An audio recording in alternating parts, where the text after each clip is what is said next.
আসসালামু আলাইকুম। ভর্তা দিয়ে আমি যতটা তৃপ্তি সহকারে ভাত খেতে পারি অন্য কোনো যে তরকারি দিয়ে সেরকম মজা করে বা তৃপ্তি করে ভাত খেতে পারি না। আজকে আমি ভর্তা করে নিয়েছি, আর যে উপকরণটা দিয়ে ভর্তা আমি তৈরি করেছি সেটা খুবই সাধারণ, দামও কিন্তু হাতের নাগালের মধ্যেই। বাজারে যে সবজিতে হাত দেবেন সেটার দামই কিন্তু 70 টাকা 80 টাকা কেজি এরকম করে। তো আজকে আমি কলার মোচা ভর্তা তৈরি করেছি, আর কলার মোচার দাম অনলি 10 টাকা। তো কলার মোচাটার মাঝখানে যেই ফুলের মধ্যে যেই খিলটা থাকে সেটা ফেলে দিয়ে আমি সুন্দর করে পরিষ্কার করে নিয়ে এসেছি ভর্তা করার জন্য। আর এটা প্যানে দিয়ে দিচ্ছি। এখন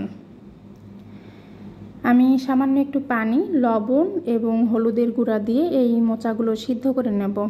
আর পানির পরিমাণটা খুবই সামান্য রাখবো, যেহেতু আমি এই মোচাটা সিদ্ধ করে পানিগুলো ফেলে দেব না, পানিগুলো মোচার গায়ে শুকিয়ে নেব। পানি ফেলে দিলে তো গুণাগুণটা নষ্ট হয়ে যাবে, সব চলে যাবে, ভিটামিনগুলো সব। তো এই জন্য আমি এই পানিটা কলার মোচার গায়ে সিদ্ধ করে নেব। খুব বেশি সময় সিদ্ধ করতে হবে না, জাস্ট 10 মিনিটের মতোই হবে। হ্যাঁ, আমি ঢাকা দিয়ে সিদ্ধ করে নিয়েছি। আর দেখুন, এই একটা জিনিসই খুবই খারাপ, এই ভর্তাটা তৈরি করতে যে আমার হাতটা পুরোটাই কালো হয়ে গেছে। তো যখন ভর্তাতে ভাত খাচ্ছিলাম তখন কিন্তু আমার এই জিনিসটা আর খারাপ লাগে নাই যে আমার হাতটা কালো হয়ে গেল, কেননা ভর্তাটা খুবই টেস্টি হয়েছিল। দেখতেই পাচ্ছেন আমার মোচাগুলো সিদ্ধ করে নেওয়া হয়ে গেছে। এটা আমি প্যান থেকে উঠিয়ে এই প্যানেই আবার তেল দিয়ে দিলাম, সামান্য সরিষার। আমি সরিষার তেল দিয়ে ভর্তা তৈরি করছি, এই জন্য সরিষার তেল দিয়েছি। আপনারা চাইলে কিন্তু এখানে সয়াবিন তেলও দিতে পারেন। তো আমি 1 কাপ পরিমাণ দিয়েছি পেঁয়াজ কুচি এবং 2টি আস্ত রসুনের কলি আমি খুলে দিয়ে দিলাম 8-10টার মতো হবে কাঁচা মরিচ।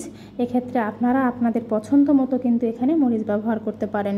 ভর্তাতে শুকনো মরিচ এবং জিরার ফ্লেভার আমার খুবই পছন্দ, এজন্য একটি শুকনো মরিচ এবং সামান্য জিরা দিয়ে দিয়েছি।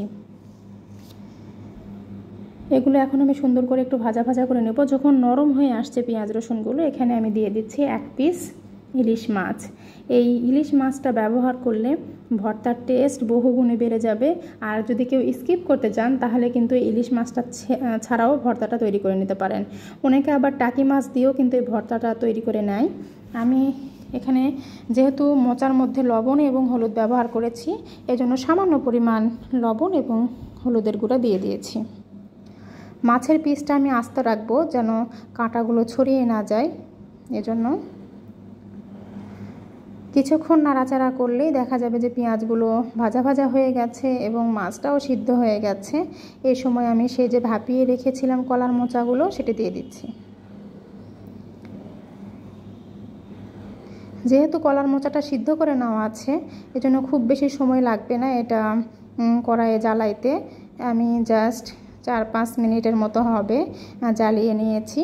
আর মাছটা কিন্তু আমি আস্তই রেখেছি, যেহেতু আমি চাই না যে ভর্তাটা কাটা কাটা হোক। তো আস্ত রেখেছিলাম মাছটা, এখন আমি বেছে নিয়ে এই যে পাটায় উঠিয়ে নিয়েছি মোচাগুলো, মাছটাও সাইডে রেখে দিয়েছি। মাছটা আমি শিলপাটায় বাটবো না, আমি চাই যে মাছের আঁশগুলো একটু আস্ত থাক, এই জন্য আগে আমি কলার মোচাটা বেটে নিচ্ছি আর পরে হাত দিয়ে মাছগুলো মিক্সড করে দেব। এই বাটতে খুব একটা সময় লাগে না, এটা দ্রুতই বাটা হয়ে যায়। আর এই যে দেখতেই পাচ্ছেন আমি কিভাবে বেটে নিয়েছি। এখন এর সাথে মাছগুলো মিক্সড করে দিয়ে আমি হাত দিয়ে সুন্দর করে মিশিয়ে নিচ্ছি। ট্রাস্ট মি, এটা গরম গরম ভাতের সাথে অপূর্ব লাগে খেতে। একবার বাসায় ট্রাই করে দেখবেন যে কতটা লোভনীয় এই ভর্তাটা। আর উপকারের দিক দিয়ে তো আমরা সবাই জানি কলার মোচাতে প্রচুর পরিমাণে আয়রন রয়েছে। যাদের রক্তের স্বল্পতা রয়েছে তারা কিন্তু কলার মোচা এভাবে সিদ্ধ করে নিয়ে ভর্তা করে নিতে পারেন। তো আসসালামু আলাইকুম, ট্রাই করবেন প্লিজ।